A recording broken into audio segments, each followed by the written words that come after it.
Bom dia a todos. Essa nossa primeira aula, ela é referente ao capítulo 1 do livro texto de Ciência dos Materiais.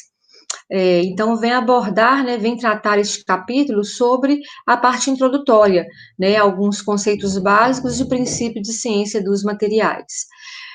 Falando então um pouquinho dos materiais, né, a nossa vida ela está diretamente ligada aos materiais, né, os materiais estão enraizados na nossa vida, na nossa cultura, nas mais diferentes áreas, né, todo segmento da nossa vida é influenciada pelos materiais. Então, nós podemos dizer que os materiais estão presentes no nosso dia a dia, engajados na nossa cultura e intimamente relacionados com a ascensão do homem. Né? Falando um pouquinho dos materiais, nós vemos que a história do homem, ela pode ser dividida de acordo com os materiais com que se desenvolveu a tecnologia da época, né? A primeira idade tratada na história do homem é a idade da pedra, há aproximadamente 2,5 milhões de anos atrás, né? Naquela época, o homem primitivo, ele interagia com os materiais com que ele tinha ali à sua disposição no momento, né? E esses materiais, nós sabemos que eram materiais vindos da natureza, né? Materiais naturais, como, por exemplo, ossos, pedra, madeira, argila, peles de animais. E o homem, então, ele foi trabalhando com esses materiais, né? E com isso aprimorando o seu conhecimento, permitindo assim que novas tecnologias fossem surgindo. Claro que tecnologias, né, para aquela época, né? Mas a evolução ela foi acontecendo aos poucos. Passado algum tempo, né, veio a idade do cobre, né, e a idade do bronze, aproximadamente 2000 até 1000 antes de Cristo. O homem, ele aprendeu então a lidar com materiais, né, um pouco mais trabalhosos, né, mais complicados. Ele encontrou, né, essas pedras, essas rochas minerais de cobre na natureza e começou a modificar, né, esse material. E então começou a produzir instrumentos, né, instrumentos mais superiores, né, com uma resistência maior do que aqueles produzidos na era da Idade da Pedra. E com isso, né, a evolução ela foi acontecendo. Passado mais algum tempo, veio a Idade do Ferro, né, em 1000 até ano 1, né, antes de Cristo. O homem, então, aprendeu a trabalhar com materiais ainda mais complicados, né, nesse tempo, né, a utilização do fogo, ela já acontecia, então, para se trabalhar com ferro, né, ele pôde perceber que era necessário, né, temperaturas maiores, né, mais elevadas, para se conseguir modificar esse tipo de material. Então, né, ao longo, né, da história, nós vemos a evolução, né, chegando aos tipos de materiais que a gente tem hoje, né. Então, a descoberta de que propriedades de um material podem ser alteradas, por exemplo, empregando-se tratamento térmico, empregando-se também a adição de outras substâncias, permitiu que, com o passar dos anos, os materiais pudessem ir sendo aprimorados, né, chegando ao que nós temos hoje disponível, né. Aqui nesse slide, só ilustrando, né, a evolução no uso dos materiais, desde o homem primitivo até o que nós temos, né, disponível hoje. Então, com relação aos materiais, como que eu posso conceituar material? Material, ele é conceituado como substâncias das quais qualquer coisa pode ser feita ou constituída, tá? Qualquer substância que pode ser utilizada em aplicações práticas, como, por exemplo, em máquinas, estruturas, dispositivos, produtos. Então, é uma definição simples para materiais. Uma coisa que tem que ficar clara para vocês é a diferença entre ciência dos materiais e engenharia dos materiais. Qual que é a diferença entre essas duas áreas? As ciências dos materiais, ela está ligada à busca dos conhecimentos básicos, né? Os conhecimentos básicos sobre materiais, sobre a estrutura interna, a propriedade do material, o processamento que vai ser empregado. Então, a ciência dos materiais trata da parte conceitual, né, dos conhecimentos básicos sobre os materiais. E já a engenharia dos materiais está preocupada com a aplicação desse conhecimento, né, está ligada à aplicação do conhecimento básico e prático acerca dos materiais, de modo a transformá-lo em produtos finais, né, necessários ou desejados pela sociedade. Então, todas as duas áreas, né, são de grande relevância, de grande importância, e elas se correlacionam, né, uma dependente da outra. Então, reforçando, né, a ciência dos materiais, envolve o conhecimento básico, né, fundamentais sobre os materiais, e a engenharia dos materiais vem com a parte, né, da aplicação, conhecimento aplicado sobre os materiais. Então, essas duas áreas em conjunto, elas permitem a geração e aplicação de conhecimentos que relacionem a composição do material, a sua estrutura, o processamento dos materiais, às suas propriedades e usos. Então, são duas áreas, como foi falado, de extrema importância, e uma está, né, relacionada com a outra. Bom, dentro da ciência e engenharia dos materiais, existem alguns componentes que abrangem essas duas áreas, que também tem que ficar claro, né, a função de cada uma. E é isso que nós vamos falar um pouco agora. Esses componentes são a estrutura do material, né, as suas propriedades, o seu próprio processamento e o seu desempenho. Então, são componentes que abrangem a ciência e engenharia dos materiais. Falando um pouquinho sobre cada um desses componentes separadamente, com relação à estrutura, quando a gente fala de estrutura, a estrutura está relacionada com a sua composição. Então, o que é composição do material? A composição do material está relacionada com a natureza química do material. Que átomos que compõem esse material? Quais são os elementos que constituem o meu material? Então, aqui está a ilustração da tabela periódica, né, com uma série de elementos químicos. Então, a composição está relacionada a isso, a natureza química do material. Qual é o elemento, o átomo que constitui o meu material? Com relação à estrutura, a estrutura do material está relacionada com o arranjo dos componentes internos. Como que esses átomos, esses elementos, eles estão organizados ali na estrutura? Né? O arranjo é um arranjo periódico, né? Existe um ordenamento atômico, né? Minha estrutura é cristalina, minha estrutura ela é não cristalina, amorfa. Então, a estrutura está relacionada com isso. A disposição, né, dos componentes internos. Como que meus átomos eles estão organizados ali na estrutura? E ela pode ser analisada em diferentes escalas, né? Desde a macroestrutura ao macro, até a escala atômica, né? Que vai de 1 a 100 angstroms. Outro componente importante é a propriedade do material. Com relação à propriedade, o que vem a ser isso? A propriedade do material está relacionada com o tipo e intensidade de resposta a um estímulo que é imposto ao material. Então, o material ele vai sofrer um estímulo, né? Vai ser imposto um estímulo ao material e ele vai responder, né, dar uma resposta de alguma forma, né? Vai ter uma intensidade, né, um tipo de resposta que esse material ele vai dar. E com relação a essas propriedades, existem várias, né, para serem estudadas, várias categorias, propriedades mecânicas, elétricas, térmicas, magnéticas, ópticas, químicas e de deterioração. São várias propriedades para se poderem ser investigadas.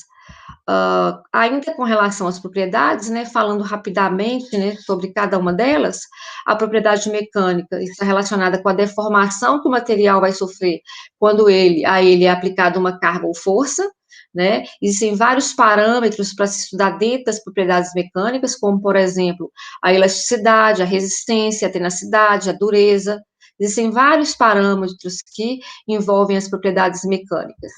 Com relação à propriedade elétrica, né, o estímulo que o material vai dar é um campo elétrico, verificar, né, se o material ele exibe propriedades elétricas ou não. Com relação à propriedade térmica, né, é a resposta que o material ele dá quando ele é submetido à aplicação de calor. Também existem vários parâmetros que podem ser investigados, como capacidade calorífica, expansão térmica, a condutividade térmica. Com relação às propriedades magnéticas, é verificar se o material ele é magnético, né? Ele vai te dar uma resposta quando ele é aplicado a um campo magnético.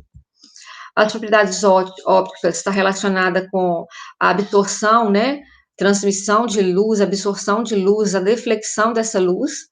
Existem também parâmetros para serem analisados, como índice de refração, reflectividade, e as propriedades de deterioração, né, relacionada com a reatividade química do material.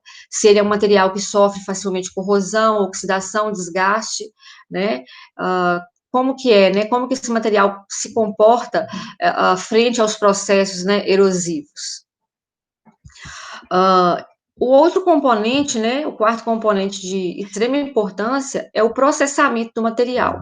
O que vem a ser esse processamento?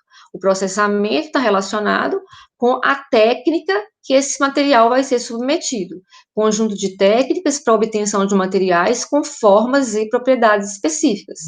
Então, o material, ele para ele passar por um processamento, esse processamento que ele vai ser submetido tem que ser o processamento adequado para aquilo que eu quero, né? Porque esse processamento vai alterar a forma e as propriedades do material, tá? Aqui está ilustrando, por exemplo, ilustrando com a alumina, que é o óxido de alumínio.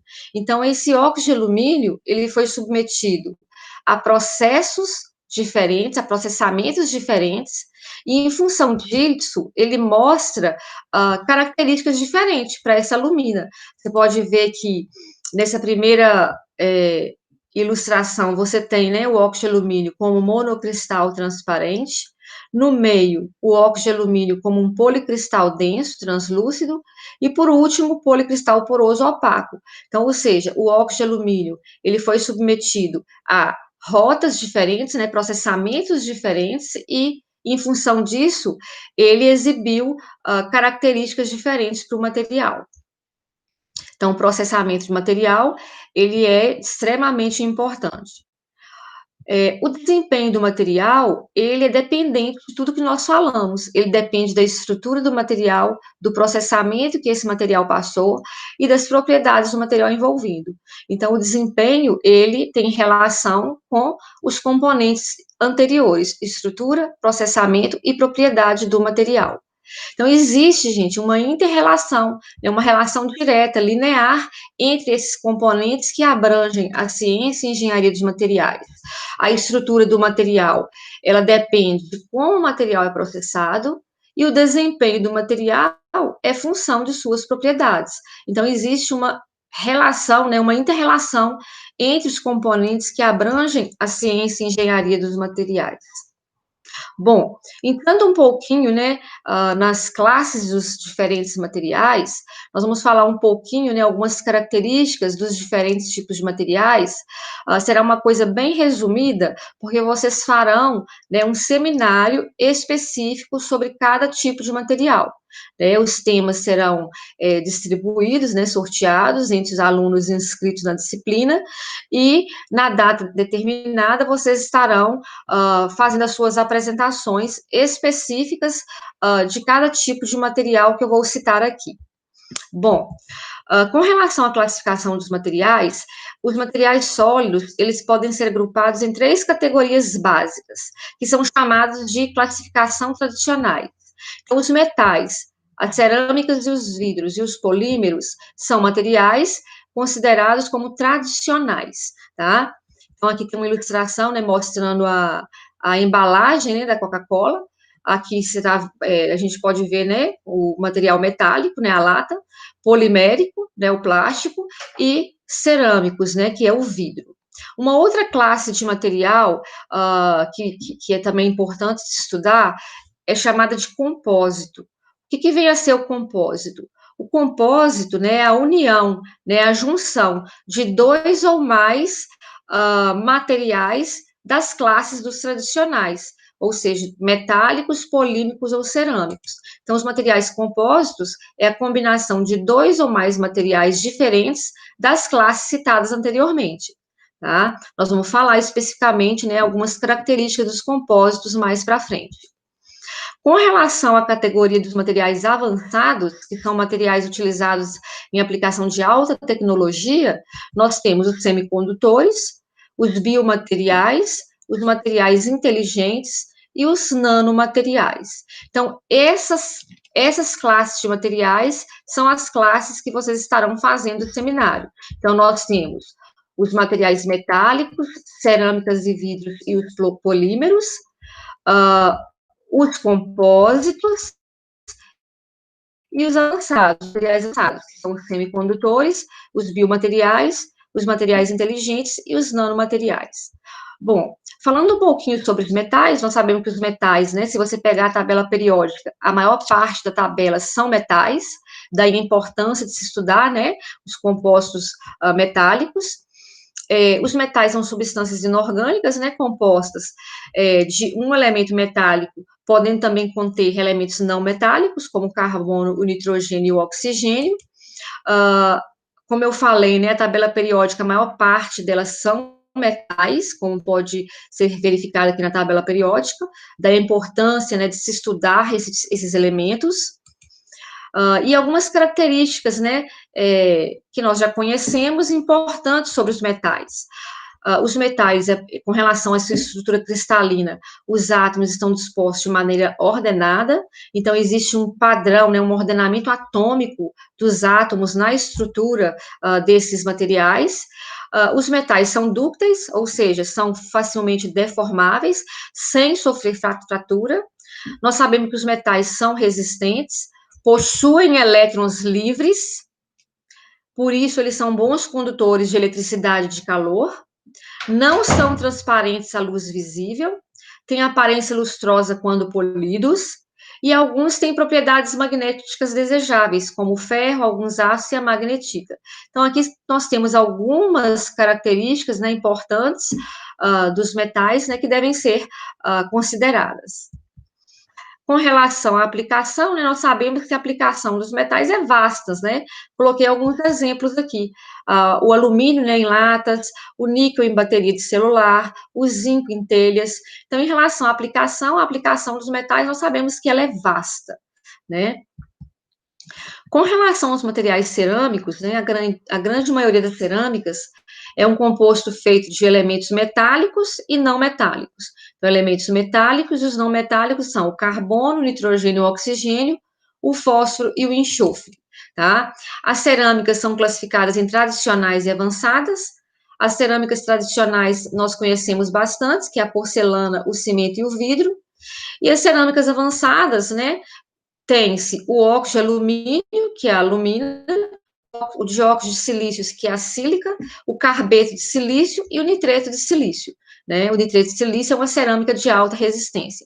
Então, com relação aos materiais cerâmicos, existem essas classificações, né? As cerâmicas tradicionais e as cerâmicas avançadas. Aqui uma ilustração, né, ilustrando aí materiais tradicionais, né, cerâmicas tradicionais e cerâmicas avançadas, né? Nós temos aí, né, telha, tijolos, né? Utensílios domésticos para as cerâmicas tradicionais, né? As cerâmicas avançadas bem empregadas aí na área de saúde, né? Em tratamento dentário, né?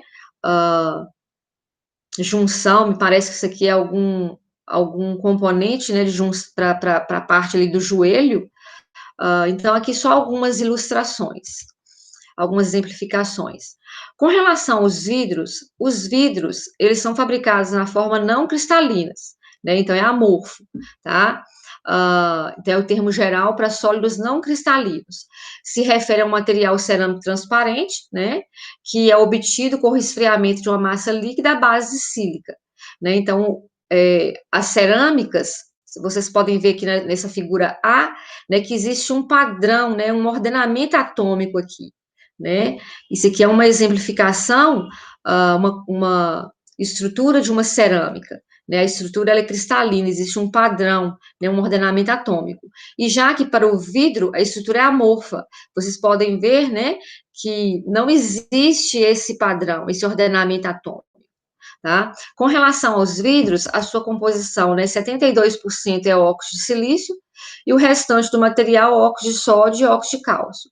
Né? Com relação aos vidros, né, nós sabemos que são frágeis, transmite a luz visível, ultravioleta e infravermelha, e possui inércia química, ou seja, não são reativos, são materiais que não são reativos, né? Material vitro-cerâmico, o que vem a ser?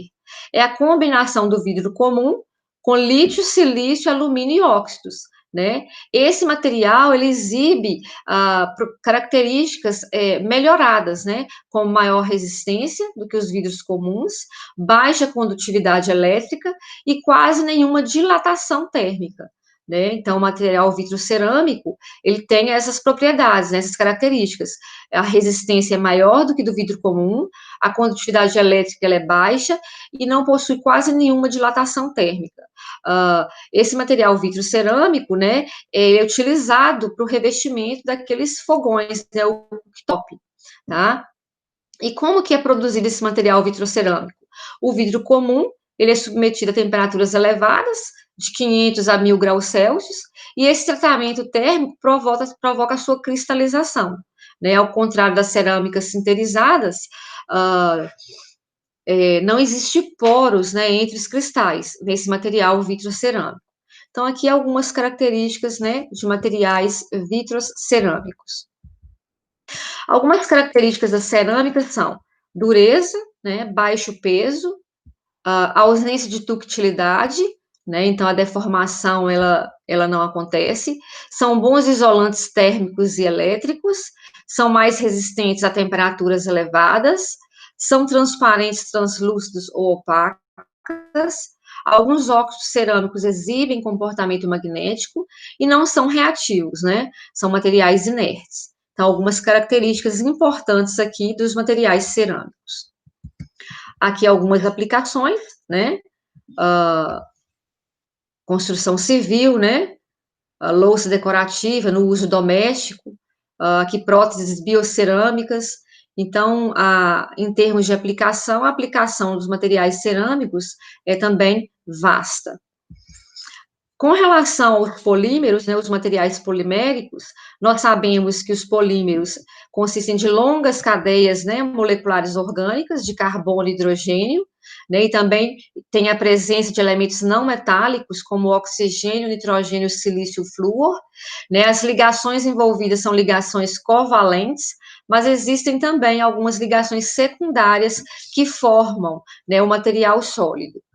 Então, como foi falado, né, são compostos orgânicos baseados no carbono e no hidrogênio, e também de elementos não metálicos, como o oxigênio, nitrogênio, silício e flúor. Incluem, né, materiais como o plástico e a borracha, né, os polímeros, algumas exemplificações.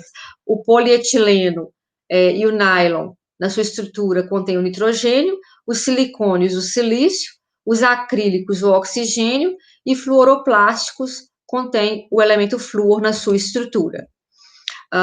Os elementos, então, associados aos polímeros, né, estão aqui em fundo cinza, né, mais escuro, que é o hidrogênio, carbono, né, então você tem a cadeia carbônica, ligação entre carbono e hidrogênio, e os elementos, né, silício, nitrogênio, oxigênio e flúor, né, que compõem alguns tipos, né, de polímeros. A palavra polímero, né, só de curiosidade, né, a palavra polímero, meros, né, é a única molécula de hidrocarboneto, né, no caso o eteno, o etileno, e poli vem de muitos, né, então polímeros são moléculas de cadeia longa compostos de muitos meros, né, de muitos etilenos, etenos juntos, né, então, se a gente considerar a reação química, é uma reação de polimerização que acontece, né, então, aqui nós temos a estrutura, né, a estrutura orgânica do eteno ou etileno, através de uma reação de polimerização, você tem o polietileno, por exemplo, né, que é um polímero comercial. Aqui tem, né, as exemplificações, né, aqui a estrutura do silicone, né, onde existe aí a ligação do silício, né, na estrutura, o fluoroplástico, né, o flúor, o acrílico, o oxigênio, e o nylon, o elemento nitrogênio na estrutura deste polímero. Características importantes dos polímeros: não são tão rígidos e resistentes como os metais, o ponto de fusão dos polímeros é mais baixo, né? Muitos são extremamente dúcteis e flexíveis, então a deformação do material é mais fácil de acontecer. São relativamente inertes, mas são mais reativos que as cerâmicas e os vidros. Baixa condutividade elétrica, né? Alguns são isolantes e não são magnéticos, tá? Algumas características aí dos polímeros. Vantagem dos polímeros: a sua leveza, né, e o custo é um pouco menor, e uma desvantagem é a tendência desse material amolecer ou decompor em temperaturas modestas, o que limita o seu uso. Então, existem vantagens e desvantagens, né, para cada tipo de material, né, e no caso do polímero são essas. A vantagem é que o material é mais leve, o custo é mais baixo, e a desvantagem é que ele não suporta, né, elevadas temperaturas, tem a tendência de amolecer com mais facilidade, né, o que limita o uso do material. A aplicação também é vasta, né? A gente trabalha com plástico, vê plástico, né? Embalagens, utensílios, eletrodomésticos, automóveis, indústria de brinquedos, né? Peças diversas. Então, a aplicação, né, dos polímeros ela é muito intensa também. Com relação agora aos compósitos, então, os materiais que nós falamos anteriormente são os materiais classificados como tradicionais, que são os metálicos, né, os metais, as cerâmicas e os vidros e os polímeros. Os compósitos, como nós falamos, é composto, né, por dois ou mais materiais individuais, que exibem propriedades físicas e químicas distintas em sua composição. Né, esses materiais são os materiais da classe dos tradicionais. Para que o compósito ele seja formado, né, o que é importante? Que esses materiais que vão se ligar para formar o compósito, eles não podem ser miscíveis, eles não podem se misturar, mas eles têm que ser compatíveis quimicamente, as suas propriedades mecânicas têm que ser complementares, têm que se complementarem, e as propriedades finais do compósito vai ser função das propriedades dos constituintes, né, dos materiais que vai constituir esse compósito. Então, são algumas informações importantes para a formação desse compósito. Então, o objetivo do projeto Um Compósito, qual que é o objetivo dele? É atingir uma combinação de propriedades que não é exibida no material isolado, né? Se eu estou unindo um material com outro, eu quero que esse meu material, que eu chamo de compósito, ele tenha propriedades melhores do que do meu material individual, né, separado. Então, o objetivo do projeto do compósito é esse, é atingir uma combinação de propriedades que não é exibida por qualquer material isolado, ou seja, incorporar as melhores características de cada material para compor esse compósito. Esse é o objetivo, né, do projeto de um compósito. O compósito, né, ele, na sua estrutura, ele exibe duas fases que a gente chama de matriz e reforço, tá? Então, os materiais que compõem o compósito, ele contém essas duas fases. Uma é a matriz e a outra fase é o reforço. A matriz, a matriz é a fase contínua, tá? Você pode ver na foto aqui em cima, ó. A matriz é a fase contínua. Qual que é a função dela? Ela envolve a fase dispersa, que é o reforço, mantendo essa fase dispersa, esse reforço, na sua posição relativa. Né? E como foi falado, pode ser constituída de polímeros, metais ou cerâmicas. E já a fase dispersa, né, que é o reforço, ela confere grande parte das características do compósito. E podem ser particulados, fibras descontínuas, fibras contínuas. Então, todo compósito, ela exibe essas duas fases, que nós chamamos de matriz e reforço. Alguns exemplos aqui de compósitos, né? Por exemplo, capacete, ele é formado, né, de fibra de vidro misturada com plástico. A fibra de vidro é o material de reforço e o plástico é a matriz. Aviões e carros, né, de corrida são feitos de fibra de carbono misturada com plástico. Estrutura de bicicletas, né? Esse compósito, ele contém fibras de carbono numa matriz polimérica. E aqui essa ilustração são partes do corpo de carro de corrida, que são feitos de fibras de vidro em matriz polimérica. Então, sempre na formação, na estrutura de um compósito, você tem a matriz e o reforço. E esses materiais podem ser metais, cerâmicos ou polímeros.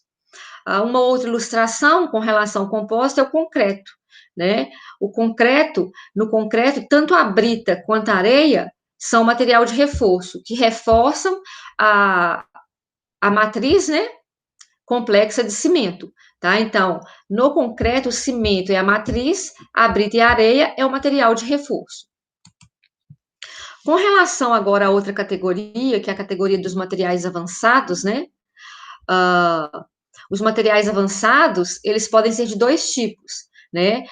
Eu posso falar que são materiais tradicionais que tiveram suas propriedades aprimoradas, ou podem ser materiais de alto desempenho que foram materiais recentemente desenvolvidos.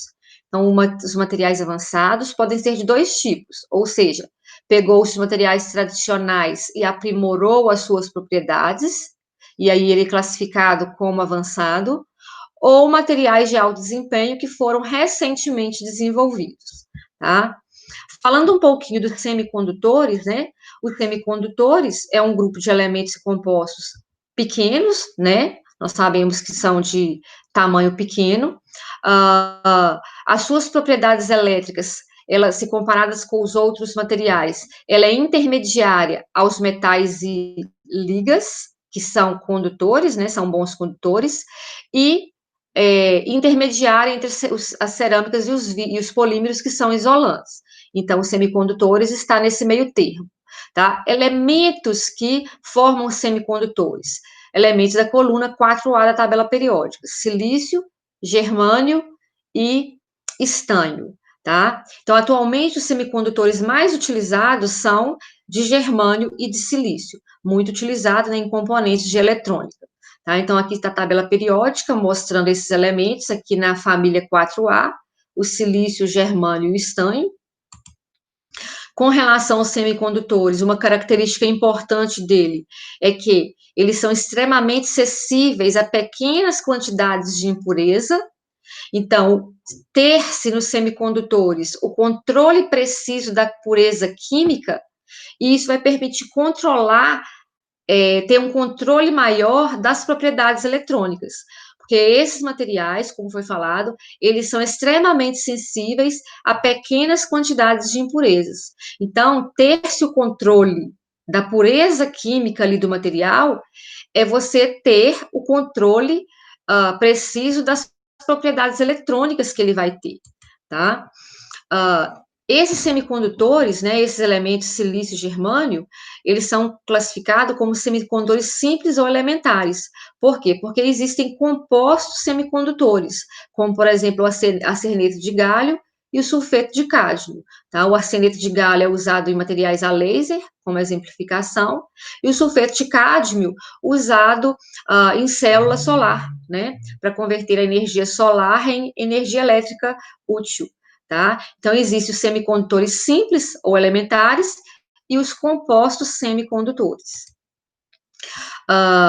Com relação ao campo de aplicação, né, nós sabemos que é vasta também, né, algumas exemplificações na indústria de computadores, nas telecomunicações, em automóveis, equipamentos médicos, né, equipamentos de segurança. Então, podemos ver, né, nós estamos vendo que todos os materiais, em termos de aplicação, a aplicação ela é muito vasta. Com relação às características, né, já foi falado, aqui está repetindo, com relação a duas características importantes, né?